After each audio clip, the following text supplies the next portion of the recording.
Pak Haji. Allahumma salli ala sayyidina. Allahumma salli ala sayyidina. Silakan. Baik, Pak Haji.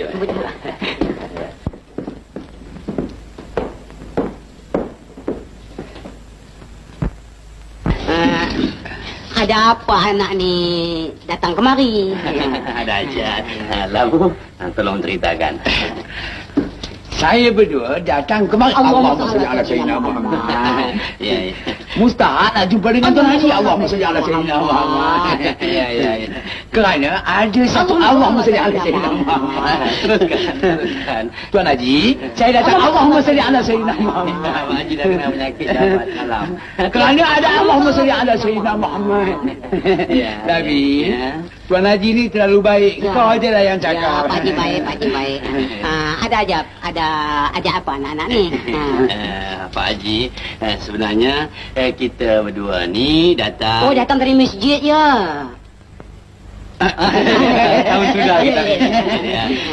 Awak bukan tak tahu. Semalam hujan lebat. Ya, Pak Haji.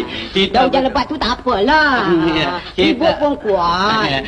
Anjung di masjid kita tu roboh. Dipukul ribut. Pak Haji panggil tukang. Tukang datang. Dia lupa bawa simen. Pak Haji dah betul-betulkan. Pak Haji harap korang diorang pergilah betulkan masjid tu.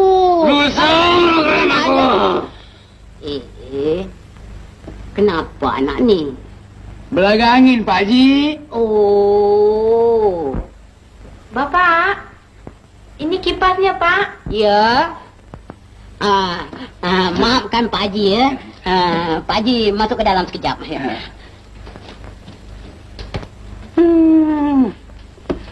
Pak Haji nampak tak kaitan kita bercakap lah, Bu.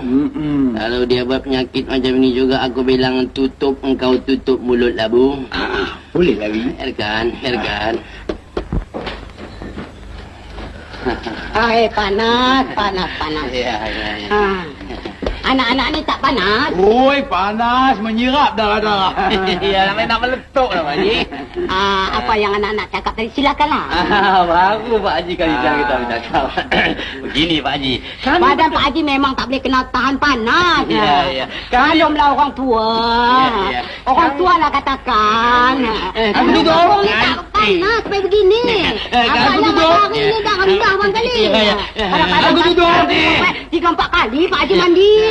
Maklumlah panas sangat. Aku duduk. Dengar sini, Pak Haji. Kami datang kemari nak masuk meminang anak Pak Haji untuk Pak Haji Bakil. Kasih tak? Apa?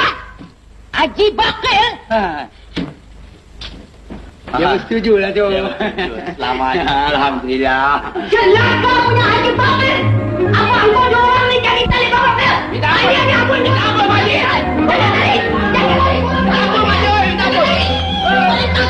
Ini bapak cilik Haji Bakil tau.